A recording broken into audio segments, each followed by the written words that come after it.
Guys ఈ వీడియోలో మనం పవన్ షరావత్ గురించి మాట్లాడుకుందాం. సో ఒక 7 మినిట్స్ ఉంటుంది వీడియో. సో మీరు ఎక్కడ స్కిప్ చేయకుండా చూడండి, ఎందుకంటే పవన్ షరావత్ ఇప్పుడు పడుతున్న కష్టాలు ఎలా ఉండవో మీకు తెలీదు. సో ఖచ్చితంగా మటుకు ఈ వీడియో మటుకు లాస్ట్ దాకా చూడండి, స్కిప్ చేయకుండా చూడండి. కబడ్డీ అంటే స్ట్రెంగ్త్, స్పీడ్, స్ట్రాటజీ కానీ కబడ్డీ లవర్స్ అందరికీ హై ఫ్లేవర్ అంటే ఇది కేవలం ఒక పేరు కాదు, ఇది ఒక ఎమోషన్. నేను మాట్లాడుతున్నది ఎవరి గురించో అర్థమైంటుంది, the one and only Pawan Sehrawat. కానీ ఫ్రెండ్స్, రీసెంట్గా జరిగిన ఇన్సిడెంట్ చూస్తే అసలు హై ఫ్లేవర్ కెరియర్ డేంజర్లో ఉందా?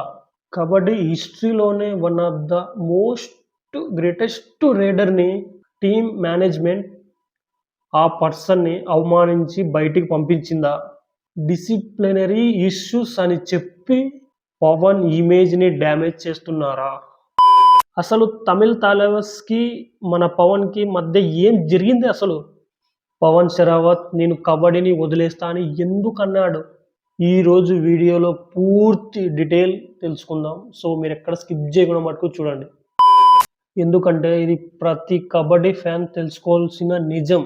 ఫ్రెండ్స్, మనం ఇష్యూస్లోకి వెళ్ళే ముందు మన పవన్ షరావత్ గురించి పూర్తిగా తెలుసుకుందాం. ఫస్ట్ పవన్ షరావత్ స్థాయి ఏంటో ఒక్కసారి గుర్తు తెచ్చుకుందాం.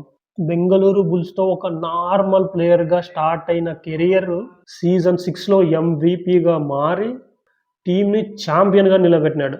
అప్పటి నుంచి హై ఫ్లేవర్ వెనక్కి తిరిగి చూసుకోలేదు.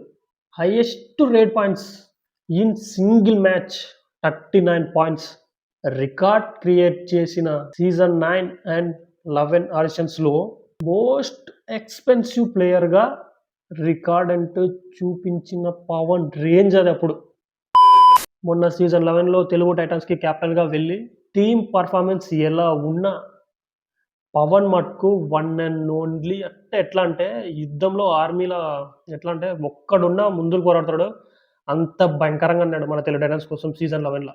తను మాత్రం వన్ అండ్ మ్యాన్ ఆర్మీగా పోరాడి 1300 1400 రేట్ పాయింట్స్ క్లబ్లో జాయిన్ అయినాడు మన పవన్. ప్రదీప్ నర్వాల్ రికార్డ్ని చేసి ఎక్కిన సింహం మనోడు పవన్ షరావత్. అసలు ప్రదీప్ నర్వాల్ అప్పట్లో వాడమ్మో పోయిస్తుండే ఉచ్చ, అలాంటిది మనోడు ప్రదీప్ నర్వాల్ని బీట్ చేసినాడు అప్పట్లో. అలాంటి ప్లేయర్ సిచ్యువేషన్ ఇప్పుడు ఎలా మారింది? ఇప్పుడు అసలైన విషయానికి వస్తే సీజన్ 12 లేటెస్ట్ 2025లో ఒక పెద్ద టర్నింగ్ పాయింట్ జరిగింది. పవన్ షరావత్ తమిళ్ తలావర్స్కి వెళ్ళడం, అక్కడ క్యాప్టెన్సీ చేయడం మనందరికీ తెలుసు. ఫ్యాన్స్ అంతా ఈసారి తమిళ్ తలావర్స్ కప్పు కొడుతుంది అని ఫిక్స్ అయిపోయినారు.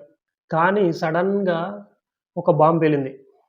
టీమ్ మేనేజ్మెంట్ పవన్ షరావత్ని సెట్ హోమ్ ఇంటికి పంపించేసినారు అని న్యూస్ వచ్చింది. రీజన్ అడిగితే డిసిప్లినరీ ఇష్యూస్ అని చెప్పినారు. ఫ్రెండ్స్, ఒక్కసారి ఆలోచిద్దాం. ఇండియా టీమ్ క్యాప్టెన్గా ఏషియా గేమ్లో గోల్డ్ మెడల్ తెచ్చిన ఒక ప్లేయర్కి డిసిప్లినరీ లేదని, డిసిప్లినరీ ఇష్యూస్ ఉంటాయా? మేనేజ్మెంట్ చెప్పిన మాటలు ఎంతవరకు నిజం?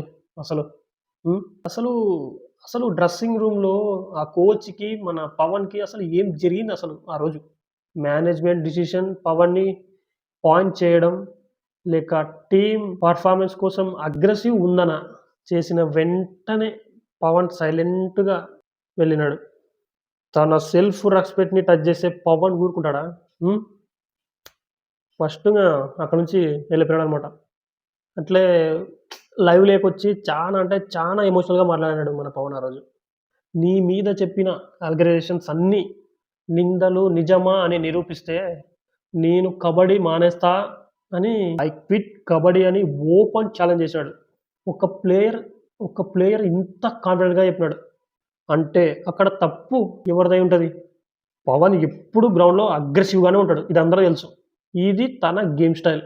దాన్ని డిసిప్లిన్ లేదని టీమ్ మేనేజ్మెంట్ అంటుంది.